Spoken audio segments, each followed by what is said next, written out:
ఒక political party గురించి వారు అడిగారు. అయ్యా అప్పటికి ఆంధ్ర డివైడ్ కాల, అప్పుడు చెప్పాను వారికి. వారు అడిగితే అయ్యా ఇప్పుడు మా ఇప్పుడు ఇట్లా వస్తుంది కదా మా పరిస్థితి అంటే, సార్ ప్రజలు మాత్రం వాళ్ళకి మెమరీ చాలా long term memory, short term memory రెండు ఉంటాయి సార్. వాళ్ళకి long term memory, short term memory loss ఉంటాయి కానీ లాంగ్ టర్మ్ మెమరీ లాస్ మాత్రం ఉండదు సార్.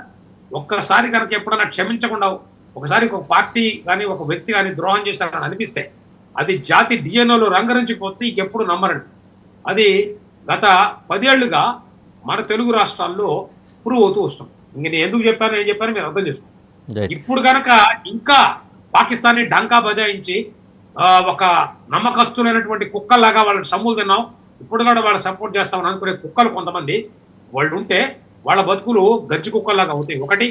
రెండో విషయం కూడా చెప్పదలుచుకున్నాం మీకు పదవులు కావాలి, దేశం పోతే ఏం అక్కర్లా. ఈ పరిస్థితుల్లో కూడా మీరు భారత ప్రభుత్వాన్ని, భారత ప్రధానమంత్రిని, భారత రాజ్యాంగాన్ని, భారత ఆర్మీని క్రిటిసైజ్ చేస్తే మీకు నరకంలో కూడా చోటు ఉందని మీరు నమ్మి తీరాలని మీకు విజ్ఞప్తి చేస్తారు. Doctor B